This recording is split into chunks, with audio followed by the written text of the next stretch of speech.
২০২৫-২৬ অর্থবছরের বাজেটে অবহেলিতরা কি পেয়েছে সেই আলোচনায় বহুপাক্ষিক অংশীজনের এই বৈঠকের আয়োজন করেছে এসডিজি বাস্তবায়নে নাগরিক প্ল্যাটফর্ম বাংলাদেশ। আমরা সরাসরি চলে যাচ্ছি সেখানে। সানবিট সব দিবে সামাল। সানবিট ম্যাজিক প্রেস ডিশওয়াশিং এর মাথা ঘোরানো সলিউশন। যেটা প্রস্তাবনা এসছে প্রেজেন্টেশনে, যে আমি একমত যে কিছু রিস্ট্রাকচারিং হয়েছে, কিন্তু খুব বড় ধরনের কোনো রিস্ট্রাকচারিং আমরা দেখিনি। এবং যে কারণে যে সোশ্যাল প্রোটেকশন সিস্টেমের যে ইনহারেন্ট যে চ্যালেঞ্জগুলো, বিশেষ করে অ্যালোকেশনের ক্ষেত্রে, টার্গেটিং এর ক্ষেত্রে, লিকেজের ক্ষেত্রে, ইনস্টিটিউশনাল যে চ্যালেঞ্জগুলো আছে সেই সব জায়গায়, এবং পলিটিসাইজেশনের ক্ষেত্রে যে কি ধরনের উদ্যোগগুলো নেওয়া যেতে পারে এবং কি ধরনের রিফর্ম, যেগুলো ইনফ্যাক্ট আপনার যদি মনে থাকে 2015 সালের যে এনএসএসএস যেটা, সেখানে কিন্তু এই ডকুমেন্টের মধ্যে কিন্তু এই প্রসঙ্গগুলো প্রত্যেকটাই অনেকটাই খুব শক্তভাবে ছিল। তার সেরকম কোনো রিফ্লেকশন কিন্তু আমরা খুব সেভাবে দেখিনি। শিক্ষা এবং স্বাস্থ্য খাতের যে বরাদ্দ, এটাও তো একেবারেই যেটা বলা যায় প্রয়োজনীয় তুলনায় অনেক কম, এবং আমার কাছে মনে হয়েছিল যে বাজেটে এবার একটা ভিন্ন কিছু করার সুযোগ ছিল। আমি আরেকটা বলছি যে ইয়ুথ বাজেটের ক্ষেত্রেও যে অ্যালোকেশন আমরা দেখছি, কিন্তু একটা এইবারের বাজেটে একটা ভিন্ন কিছু করা যেত, যেটাকে বলা হয় যে ইয়ুথ বাজেটিং ফ্রেমওয়ার্ক, যেটা নিয়ে ইনফ্যাক্ট গত কয়েক বছর ধরে কাজ হয়েছে। জেন্ডার বাজেটিং ফ্রেমওয়ার্কের মতো এই ধরনের একটা ইয়ুথ বাজেটিং ফ্রেমওয়ার্ক দেওয়া যেত।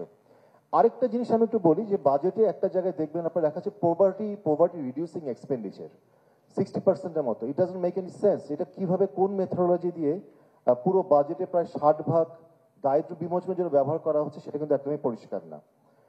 সংস্কারের ব্যাপারে আমি একমত। এই প্রস্তাবনা যেটা বলা হয়েছে যে সংস্কারের জন্য যে খুব গুরুত্বপূর্ণ যে দলিল যেগুলো করা হয়েছে, ডকুমেন্টগুলো, তার সেরকম কোনো রিফ্লেকশন পাইনি। তিনটে জিনিস আমার কাছে মনে হয় সামনের দিনে খুব চ্যালেঞ্জিং হবে এবং যেটা এবার বাজেটে একেবারেই আমার কাছে মনে হয় গুরুত্ব পায়নি। এক হচ্ছে যে ম্যাক্রো ইকোনমিক স্ট্যাবিলিটি এবং আমাদের যে অর্থনীতি যে রেজিলিয়েন্সের ক্ষেত্রে বড় ধরনের যে ধাক্কাটা এসেছে নানা কারণে, অভ্যন্তরীণ এবং বাহ্যিক নানা কারণে, সেগুলোকে কাটিয়ে ওঠার জন্য, এই অনিশ্চয়তাগুলো দূর করার জন্য কি ধরনের পরিবর্তনগুলো করা যেত এই সংস্কার প্রস্তাবগুলোকে সামনে নিয়ে, সেই জিনিসটা কিন্তু একদমই পরিষ্কার না।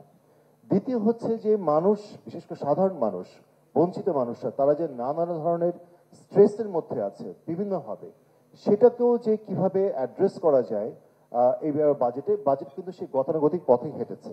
এবং থার্ড হচ্ছে, আমি যেটা বলে শেষ করব, সেটা হচ্ছে যে সংস্কারের ক্ষেত্রে অগ্রাধিকার কোনটা পাওয়া দরকার।